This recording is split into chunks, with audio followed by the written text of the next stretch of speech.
En el conjunto de relatos Silvia en el Rosedal de Julio Ramón Ribeiro, hoy voy a leer Terra Incógnita.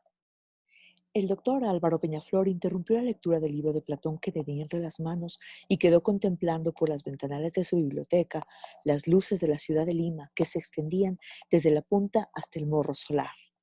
Era un anochecer invernal inhabitualmente despejado. Podía distinguir avisos luminosos parpadeando en altos edificios y detrás la línea oscura del mar y el perfil de la isla San Lorenzo.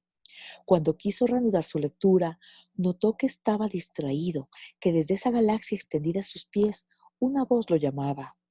Habituado a los análisis finos, escrutó nuevamente por la ventana y se escruta a sí mismo y terminó por descubrir que la voz no estaba fuera, sino dentro de él. Y esa voz le decía, sal, conoce tu ciudad, vive. Días antes, esa voz había intentado hacerse presente, pero la había sofocado. Su mujer y sus dos hijas habían partido hacia México y Estados Unidos a una tour económica, hacía 2 semanas. Y desde entonces, por primera vez desde que se casó, se había quedado completamente solo.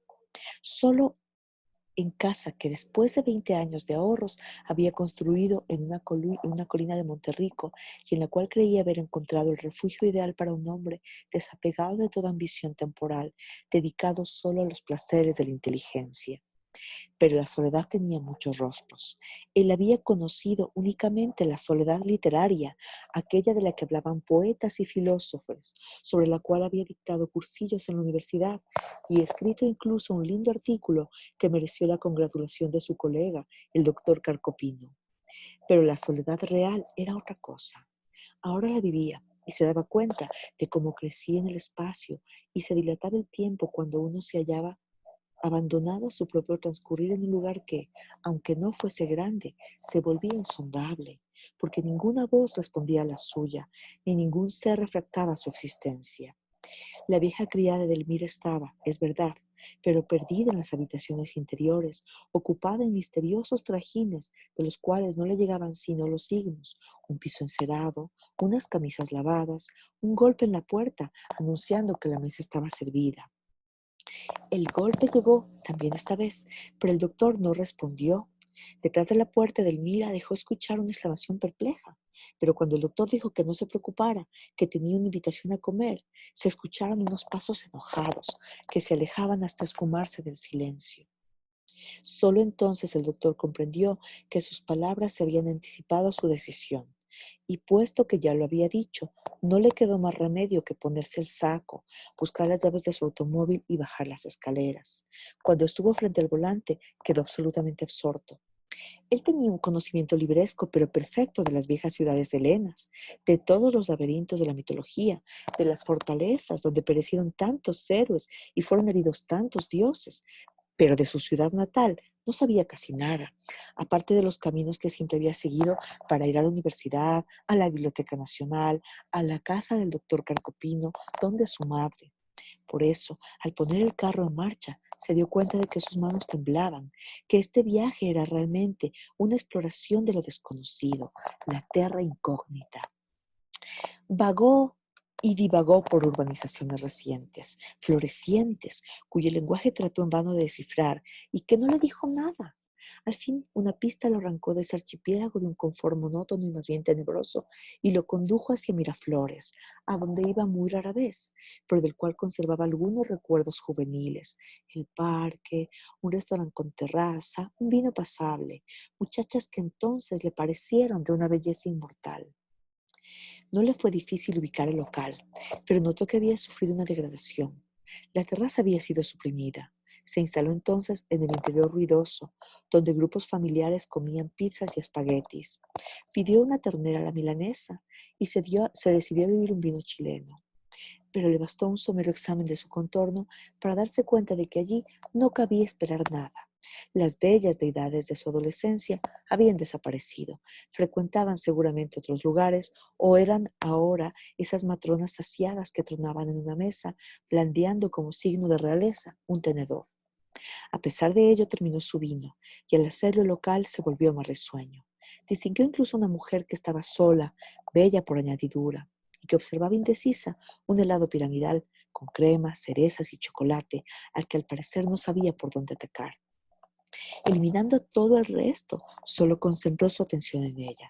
Tenía un ensortijado cabello de medusa y perfil que calificó de alejandrino. Se entretuvo en inventarle varios destinos: psicóloga, poetisa, actriz de teatro, hasta que sus miradas se cruzaron. Ello ocurrió varias veces y el doctor comenzó a encontrar la noche diabólicamente seductora. Pidió media botella más de vino, encendió un cigarrillo, examinó durante un momento la decoración del lugar y cuando volvió la mirada, donde la solitaria notó con sorpresa que había devorado su helado en un santiamén y que llamando al mozo pagaba la cuenta y se retiraba. A partir de ese momento, el local se ensombreció. El doctor penó para encontrar sabroso su vino. Se estrutó con ansiedad llamando a la voz que antes lo llamaba, sin escuchar nada, ni dentro ni fuera de sí. Esa salida había sido un fiasco total. No quedaba otra cosa que retornar a la lectura de Platón. Pero cuando estuvo en la calle, el aire fresco lo reanimó. Escuchó el ruido del mar y en lugar de enrumbar a su casa, recorrió el ruido del mar, escuchó el ruido del mar y en lugar de enrumbar a su casa, recorrió en su automóvil la avenida principal, observando sus calzadas, por donde derivaban retardados paseantes, cafés nuevos que iban cerrando, árboles que se mecían en la noche límpida, hasta que llegó al parquecito Salazar. Para asombro suyo, grupos de muchachas y muchachos circulaban aún por sus veredas o platicaban en torno a una banca. No eran muchos, pero estaban allí y era reconfortante verlos, pues simbolizaban algo. Era como los milicianos de la noche resistiéndose a abandonar una ciudad que iba siendo anegada por el sueño. Estacionando su automóvil, quedó observándolos. Los grupos que circulaban en sentido contrario se detenían al cruzarse, quedaban un momento conversando y recomenzaban su marcha, intercambiando algunos de sus componentes. Los que estaban en torno a la banca cedían algunos de los suyos a los ambulantes y recibían otros en canje. En un ir y venir aparentemente caótico, pero que obedecía reglas inmemoriales que se cumplían rigurosamente. Así, en pequeños espacios como ese, donde la gente se encontraba, se conocía, dialogaba, se afrontaba, debían haber surgido las premisas de la ciudad ateniense. Y una figura entre todas lo intrigó. Era una muchacha en pantalones, de pelo muy largo, que parecía encarnar en un debate una posición extrema, pues era acosada por todos y se defendía haciendo graciosas fintas con el cuerpo o repartiendo gestos que mantenían a sus adversarios a distancia. Pero de pronto algo ocurrió, pues los que estaban junto a la banca quedaron callados y los que paseaban los imitaron. Y todos estaban inmóviles y miraban hacia él, el único auto detenido a esas horas en el lugar. De lejos daban la impresión de que parlamentaban en voz baja y un emisario partió en reconocimiento, la muchacha del pelo largo. Conforme se iba acercando, el doctor registraba sus rasgos, sus formas, y cuando estuvo cerca del auto, comprobó que se trataba de un muchacho. El adolescente pasó cerca de la portezuela mirándolo con descaro y regresó donde sus amigos corriendo. Algo les dijo, porque estos rieron. Algunos lo señalaron con el dedo, otro hizo un ademán equívoco con el brazo. Escuchó claramente la palabra viejo y otras que entendió a medias, pero que lo dejaron confuso. El ágora antiguo estallaba, se ensuciaba. Encendiendo el contacto, puso el carro en marcha y se alejó, avergonzado. Conducía distraído, extraviado, por calles arboladas y lóbregas, donde ya no se veía a nadie, y sin venir tampoco a nadie, pues en espíritu estaba en su biblioteca. 7000 volúmenes lo rodeaban.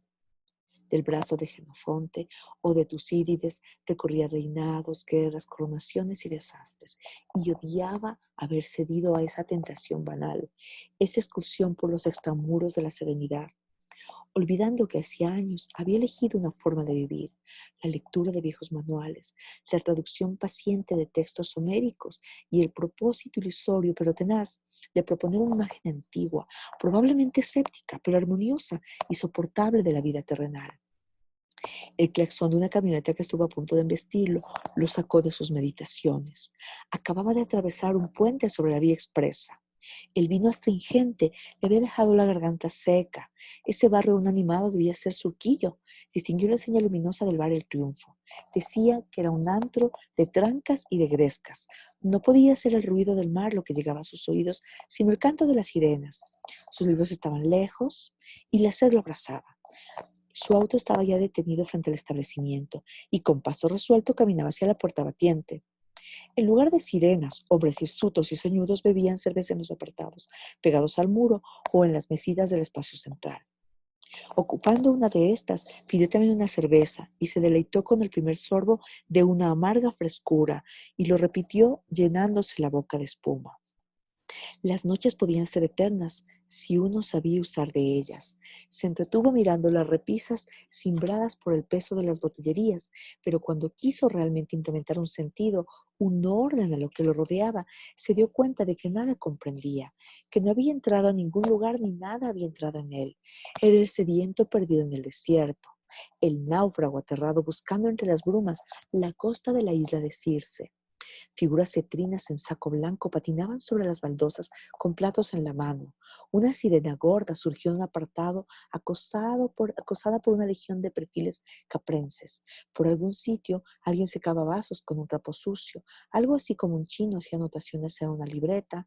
Alguien rió a su lado y al mirarlo vio que desde millones de años atrás afluían a su rostro los rasgos del tiranosaurio. Se llevó un paso más a la boca buscando en la espuma la respuesta, y ahora la sirena era la Venus Hotentote lacerada por los tábanos. Sátiros hilares se dirigían con la mano en la bragueta hacia una puerta oscura y todo estaba lleno de moscas, miasmas y mugidos. Al levantar la mano, tenía delante una grasienta corbata de mariposa. Dejó unos billetes y salió mirando escrupulosamente sus zapatos. Avanzaba primero un pie y después el otro, sobre un dibujo de incomprensible geometría, entre colillas de cigarros y cápsulas de botellas. Anduvo tambaleándose por la acera. Su auto debía estar en algún lugar. Avanzó una centena de metros. Llegó a una esquina. Otro bar abría su enorme portón. Mesitas de mármol acogían a una población chillona que hacía desaforados gestos con los brazos. No tuvo ánimo de entrar allí y prosiguió su camino. Seguía buscando, pero no era la buena senda. Desapareció el asfalto, los faroles se hicieron raros, perros veloces cruzaron la pista. Escuchó correr el agua de una acequia, olía a matorral. Un animal alado le rozó el cabello. Estaba en el reino de las sombras. Allí debían reposar los dioses vencidos, los héroes oxisos de la Ilíada. Un estrecho zaguán lo absorbió y se encontró con los codos apoyados en un mostrador de madera. A lo lejos se escuchaban croar a las ranas. Detrás de esos muros de adobe debía estar el descampado. Le había parecido leer a la entrada un letrero pintado a la brocha gorda que rezaba: el botellón. Por eso pidió el botellón, y el botellón ya estaba allí, echando espuma por el pico, y no pudo evitar el cogerlo entre sus manos. Eso era lo que quería. La regla había sido transgredida. Lo levantó con un gesto de adoración y bebió de gollete como hacían los otros, mientras escuchaba al hombre que hablaba a su lado, o recitaba o cantaba, no lo sabía. Era un rostro tiznado, gruesos labios emitían un discurso cadencioso: estimado caballero, un humilde servidor de usted, aprovechando de las circunstancias, hijo de un cortador de caña. Nunca es tarde para aprender, decirle con toda modestia. ¿Qué decía? Haciendo un esfuerzo, fijó su atención y descubrió al gigante, al invencible guerrero que reposaba de sus lides y se esparcía narrando sus hazañas. Su ruda mano estaba apoyada en el mostrador y mostraba los estigmas del combate. Pero viéndolo bien, no era un guerrero, era el héroe civil confesando su culpa antes de ir al suplicio. Pero ni siquiera era eso, apenas un negro corpulento, medio borracho, que le hacía salud con su botella y le pedía un cigarrillo. El doctor se lo ofreció y como premio inmediato recibió una palmada en la espalda. Pero luego un botellón espumante y estaba escuchándolo. 11 hermanos, al cambio le faltaba una llanta, don Belisario era un hijo de puta, con perdón de usted, y toda esa historia tan llena de galardones, refranes y paréntesis lo fascinaba como la lectura de un texto hermético, que a su vez ofreció un botellón, mientras animaba a intercalar un comentario que hizo reflexionar a su interlocutor y lo forzó a nuevos comentarios. Y de pronto era él quien hablaba. Por algún extraño camino había llegado a la poesía. Los ojos del gigante estaban muy abiertos.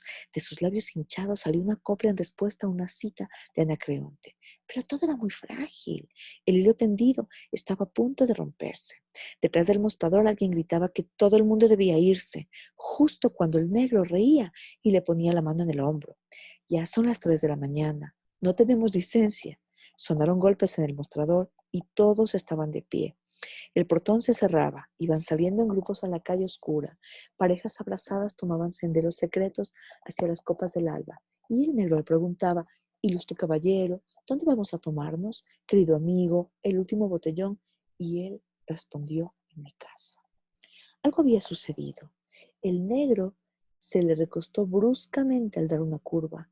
Perdió el timón y se estrellaron contra una cerca de barro, una abolladura en el guardafango. Pero esa era historia antigua, tan lejana como la batalla de las Termópilas. Ya habían entrado a la biblioteca. El negro estaba a punto de dejar caer de espaldas cuando vio tantos libros. Preguntó si los había leído todos y terminó por hundirse en el sillón de cuero, el mismo en el cual el doctor Carcopino, desde hacía tantísimos años, acostumbraba a repatingarse para comunicarle sus últimas lecturas de historia romana. Pero eso no era lo importante, ni el accidente ni el desconocido en lugar de Carcopino. Era otra cosa. El hilo se había roto, se había enredado. El doctor estaba sentado frente al coloso y veía sus ojos enormes que lo miraban y sus gruesas manos inmóviles en las acomodaderas del sillón, sin hacer nada ni pedir nada, como si estuviera fuera de tiempo, espiándolo, a la espera. Entonces, claro, recordó. Habían venido a tomar un trago y él se preguntaba de dónde sacaría algo con que hacer un brindis si en esa casa jamás había nada que beber, y por ello se excusó y fue a husmear por el comedor, por la cocina, pero sigilosamente, no fuera que Delmira se despertara. Las viejas tenían sueño ligero y sus manos temblaban en la oscuridad, palpando tazas, ensaladeras, hasta que se animó a encender la luz y descubrió un depósito de olvidadas botellas, un pisco, un whisky, un oporto, y llevó toda la biblioteca en un azafate con un poco de hielo. Los ojos del negro emitieron un destello y sus labios sonrieron, pero no dijo nada. Y él tuvo que preguntarle qué quería, un pisco naturalmente. En otra copa sirvió un whisky y al hacer el primer brindis, todo pareció dar marcha atrás. Y era como si estuviéramos de nuevamente en el botellón. El gigante hablaba de sus 11 hermanos, el hijo de puta de don Belisario, con el perdón de usted, y el doctor sentía la tentación de asesinar a ese patrón tiránico y al mismo tiempo de romper con los dientes la dura caña dulce y caminar descalzo por las playas del sur. Al hacer el segundo brindis tomó el relevo y empezó una exposición sobre la agricultura en la época de Pericles. Las palabras le fluían como de una urna de oro, brotaban espontáneamente todas las flores de su erudición. Sin hiato pasó del agro a la escultura, regalándose con su propia elocuencia, agobiado casi por el esplendor de una inteligencia que refulgía esa hora ante un interlocutor que no daba otro signo de vida que su boca cada vez más abierta y que por último, como transpiraba, se desabrochó algunos botones de su camisa, dejando ver un tórax convexo de una soberbia musculatura. Entonces el doctor se dio cuenta de que no se había equivocado, que en el botellón había visto justo ese hombre era el héroe arcaico, la imagen de Aristogitón, y se lo dijo. Pero como el negro no interpretó el mensaje y se limitó a servirse otra copa, se puso de pie para inspeccionar los libros de su biblioteca. Todo podía olvidar menos dónde estaba precisamente ese libro, y abriendo sus páginas le mostró la figura de un esplendoroso desnudo con el brazo erguido en un gesto triunfal. El negro lo observó largo rato, sin dar mayores muestras de interés, y terminó por decir, Calato, la tiene muerta, y por echarse a reír mientras abría un botón más de la camisa, descubriendo un escapulario del Señor de los Milagros. El doctor estaba contando la historia de ese ciudadano ateniense que asesinó a un déspota en compañía de un amigo y fue por ello torturado a muerte, pero se interrumpió al ver el escapulario. Cerró entonces su libro y quedó vacilando. Pero ahora era el negro el que decía, ilustrísimo profesor, la fe venía de herencia, querido doctor. Había cargado 3 veces el anda. Escucha, amigo, una cosa es la religión y otra la vida. Oiga usted, eso no impide olvidarse de las necesidades del cuerpo. Y estaba sirviéndose otra copa, mientras señalaba el libro que el doctor tenía cerrado contra su pecho y repetía lo del hombre calato que la tenía muerta y redoblaba su risa pataleando contra el piso alfombrado. El doctor estuvo a punto de imitarlo, pero se contuvo. Iba hacia los estantes a guardar su libro, El abismo que crea la diferencia de cultura. Escribió un ensayo sobre la forma de hacer accesible el arte al pueblo. Colocó el libro en su lugar. Mostrarle otras imágenes, pero cuando volvió la cabeza, notó que el negro sostenía su copa vacía en la mano y se había quedado dormido en el sillón, completamente descamisado y cubierto de sudor. Entonces dirigió la mirada hacia los ventanales y vio las luces de Lima que seguían clamando angustiosamente en la noche impávida. Quitándose el saco, se sentó en el sillón y como no sabía qué hacer, se sirvió un whisky. En su escritorio distinguió un alto de papeles, un curso en preparación sobre Aristófanes, pero los olvidó y volvió su mirada hacia el gigante dormido, un aristogitón ilusorio que iba recobrando el ropaje del camionero ebrio. Imaginó un instante que entraba el doctor Carcopino con un legajo bajo el brazo, pero rechazó indignado esta imagen y otra vez observó los ventanales. Avisos luminosos se apagaban, algo indicaba el amanecer inminente. Edelmira era madrugadora y lo primero que hacía al levantarse era recoger de la biblioteca el cenicero sucio y la taza de café. Acercándose al sillón, rozó con la mano la mejilla del coloso, pero no logró sino arrancarle un ronquido. Con ambas manos lo abofeteó, cada vez más fuerte. La cabeza se bamboleaba de un lado para otro. No llegaba ninguna respuesta. Apenas la copa cayó de su mano. Yendo al baño regresó con una toalla mojada. Le frotó la frente, la cara, los hombros, pero nada salía de este pesado monolito. Por último lo cogió de las muñecas y trató de levantarlo. Era un combate desigual. Lograba un instante atraerlo hacia sí, pero cedía ante su peso. Consiguió separarlo del espaldar y ponerlo casi de pie para luego caer encima de él. Lo tenía abrazado. Olía su sudor. Sentía en la cara la piel de su pecho. La barbilla mal afeitada le raspaba la frente. Buscó su garganta y apretó. Ojos enormes se abrieron, ojos asustados, carajo. Lo empujaba hacia atrás. ¿Qué pasa? Estuvo a punto de hacerlo caer, pero algo debió recordar, pues ahora se excusaba. Distinguido caballero, cualquiera se queda dormido. Ilustre doctor. Y miraba parpadeando su pecho desnudo, su camisa en el suelo, y luego el doctor, que a su vez pedía perdón. No había sido nada. Voy a llamar un taxi. Y el negro se miraba otra vez el torso, el pantalón, y se dejaba caer en el sillón, indagando por su copa. Necesito otra, oiga usted, pero no era posible. Allí estaba la ducha, un chorro de agua fría le haría bien. Y al fin, Aristogitón estaba de pie, más fornido que nunca, preguntando por qué tenía que irse de allí y si no había una cama donde tirarse. Y el ruido del agua llegaba desde la ducha mientras iba amaneciendo. El doctor estaba en su sillón, fumando, mirando agobiado los 7.000 libros que lo circundaban. El taxi debía estar en camino. Tal vez en el cuarto de huéspedes si hubiera pensado antes abandonar a alguien así. Una voz sonó en el baño y de un salto se puso de pie. Edelmira y su leve sueño.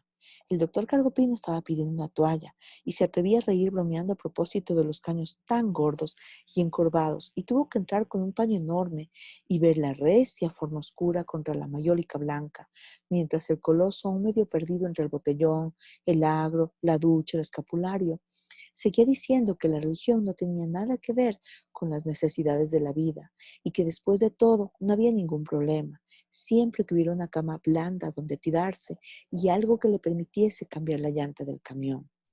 El doctor había enmudecido. La idea del cuarto de huéspedes la abandonó. Había escuchado en los bajos el claxon de un automóvil. No sabía aún qué ritmo era el del coloso. El chofer del taxi podía tocar el timbre. Cada cual se vestía a una velocidad. Pero el negro era de los rápidos y estaba en la biblioteca abotonándose la camisa, siempre sonriente. Una copa le vendría bien, luego un café caliente. Ya el cielo estaba celeste, podía llevarse la botella, pero no habría café. Debía comprender sus obligaciones y lo estaba empujando hacia las escaleras, mientras el negro no ofrecía mucha resistencia. Esas cosas ocurrían, ilustrísimo doctor. Ha sido un placer, pero alguien tiene que pagar el taxi. Ya sabe usted, a sus órdenes, todas las noches en el botellón. Y el billete pasó de una mano a otra, y al fin la puerta estaba cerrada con doble llave, y el doctor pudo subir jadeando hasta la biblioteca. Miró por los ventanales. El taxi se alejaba en la ciudad ya extinguida. En su escritorio seguían amontonados sus papeles, en los estantes todos sus libros, en el extranjero su familia, en su interior su propia efigie, pero ya no era la misma. París, agosto de 1975.